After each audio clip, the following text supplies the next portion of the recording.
Halo sahabat-sahabat keluarga Pandu, selamat bertemu kembali dalam program Setetes Embun Bagi Jiwa. Renungan kita hari ini diambil dari Efesus pasal 4 ayat 16, menurut terjemahan baru edisi kedua dari Lembaga Alkitab Indonesia. Namun sebelum mendengarkan renungan ini, mari kita berdoa. Terangilah hati kami ya Tuhan, saat membaca firman-Mu, dan biarlah Roh Kudus selalu menuntun dan memampukan kami untuk mempelajari dan melakukan firman-Mu. Amin. Efesus 4 ayat 16. Dari Dialah seluruh tubuh yang rapi tersusun dan diikat menjadi satu oleh pelayanan semua bagiannya sesuai dengan kadar pekerjaan tiap-tiap anggota, menerima pertumbuhannya dan membangun dirinya dalam kasih. Sahabat-sahabat keluarga Pandu yang terkasih, firman Tuhan ini memperlihatkan harapan Rasul Paulus agar gereja menjadi persekutuan orang-orang yang hidupnya saling berhubungan dan bergantung pada Kristus. Ungkapan dari dia menekankan bahwa Kristus adalah sumber dan pemelihara gereja. Hal ini memberikan kesatuan dan keselarasan yang dibutuhkan tubuh untuk berfungsi.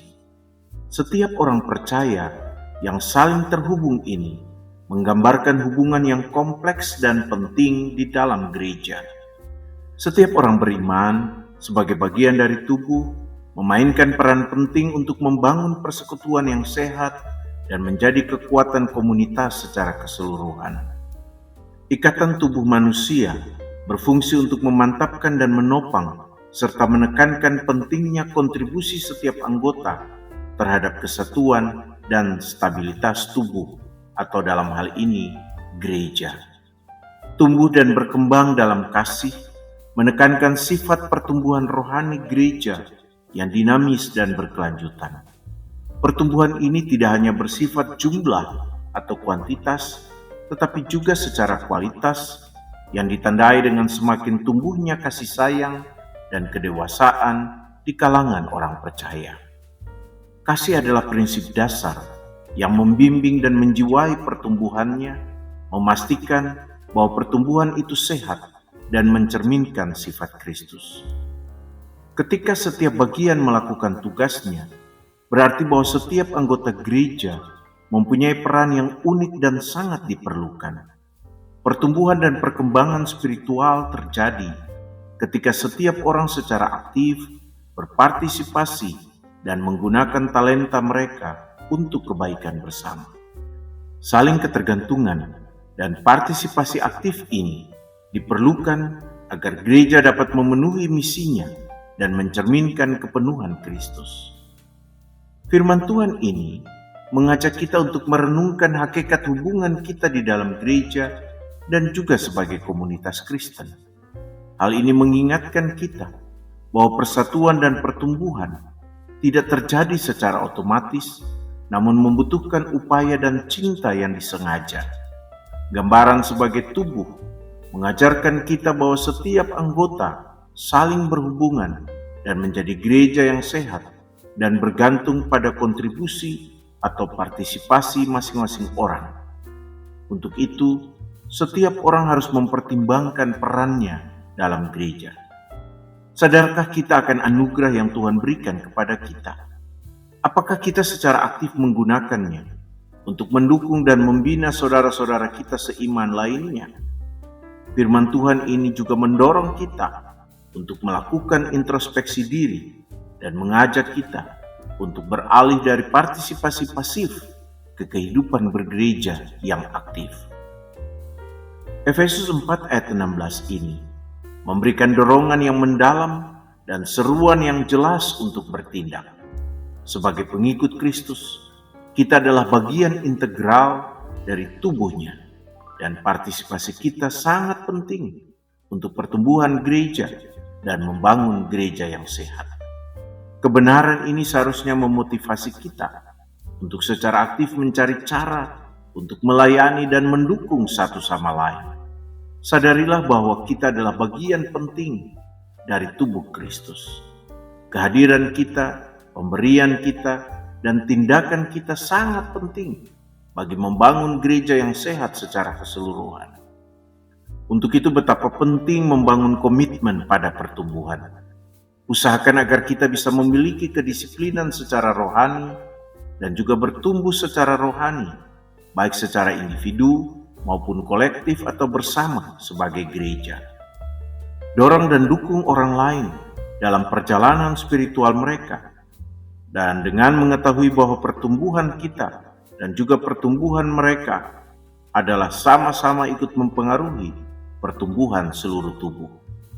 Jadikan cinta sebagai prinsip dalam memandu kehidupan kita bersama. Biarkan cinta menjadi kekuatan pendorong di balik setiap tindakan kita. Berusaha untuk membangun orang lain melalui kepedulian yang tulus, menumbuhkan komunitas yang mencerminkan kasih dan kesatuan Kristus. Jadilah aktif dan berpartisipasi lebih dari sekadar kehadiran. Carilah kesempatan untuk melayani, menjadi sukarelawan, dan berpartisipasi dalam pelayanan gereja.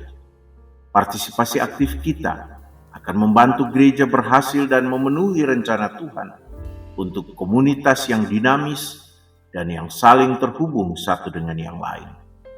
Dengan menjalankan prinsip-prinsip ini, kita akan membantu gereja untuk tidak hanya bertahan, namun juga berkembang dalam kasih dan kesatuan, serta mengungkapkan kepenuhan Kristus kepada dunia. Jalani peran kita dengan sukacita dan dedikasi, dengan sebuah motivasi dan komitmen bahwa kita ingin ikut serta membangun gereja yang lebih kuat, lebih penuh kasih, dan memuliakan Tuhan. Sahabat-sahabat keluarga Pandu yang terkasih, dalam konteks masyarakat Indonesia, firman Tuhan ini menggarisbawahi pentingnya persatuan dan saling mendukung dalam komunitas atau masyarakat yang pluralis atau beragam. Sebagai masyarakat Indonesia, kita menghargai gotong royong dan kerjasama. Nilai-nilai budaya ini sangat sesuai dengan prinsip Alkitab tentang gereja sebagai tubuh yang bersatu, di mana setiap anggota memainkan peran penting dengan saling menolong dan saling mendukung satu dengan yang lain. Merenungkan ayat ini dalam konteks Indonesia, menyerukan gereja untuk merangkul dan merayakan keberagamannya sambil berjuang untuk persatuan dan saling membangun. Semboyan Indonesia Bhinneka Tunggal Ika sangat sesuai dengan pesan firman Tuhan ini. Gereja di Indonesia dapat mencerminkan prinsip nasional ini dengan menumbuhkan semangat inklusivitas dan kerjasama di antara anak-anak bangsa yang beragam. Dengan demikian, gereja tidak hanya memperkuat dirinya sendiri, tetapi juga memperkuat bangsa ini dan menjadi bukti nyata bagi masyarakat luas tentang bagaimana persatuan dapat dicapai di tengah keberagaman dan bahwa gereja ikut berperan di dalamnya. Untuk itu, setiap anggota gereja di Indonesia harus menyadari bahwa dia memiliki peran unik untuk dimainkan. Dalam masyarakat yang terkadang menghadapi tantangan sosial dan ekonomi, gereja dapat menjadi contoh dukungan dan kepedulian yang kuat, yang menunjukkan kasih Kristus melalui tindakan pelayanan dan solidaritas. Komitmen gereja untuk membangun dirinya dalam kasih dapat berdampak signifikan pada masyarakat Indonesia. Gereja dapat memupuk lingkungannya dengan kasih, sehingga belas kasih dan saling pengertian dapat tumbuh subur. Dan gereja dapat mengatasi masalah sosial seperti kemiskinan, ketidaksetaraan, ketidakadilan, dan konflik, serta menawarkan harapan dan rekonsiliasi. Umat Kristen Indonesia dipanggil untuk merangkul keberagaman yang kaya dalam komunitas mereka.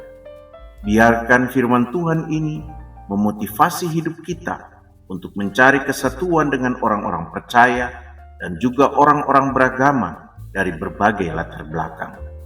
Dalam semangat gotong royong, bersikaplah proaktif dalam mendukung sesama anak bangsa, baik melalui doa, tindakan pelayanan, atau menawarkan telinga yang mau mendengarkan persoalan dan pergumulan mereka. Dengan mewujudkan prinsip-prinsip ini, gereja di Indonesia tidak hanya dapat tumbuh dan berkembang secara internal, tetapi juga berfungsi sebagai mercusuar harapan dan persatuan dalam masyarakat Indonesia yang luas dan beragam ini.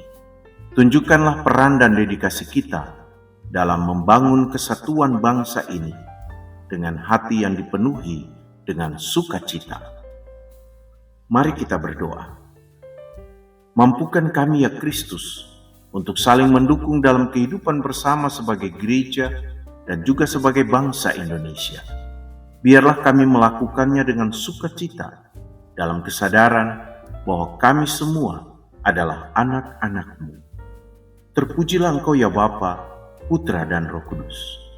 Amin. Teruslah membangun iman dan mengelola hidup bersama. Tuhan Yesus memberkati kita.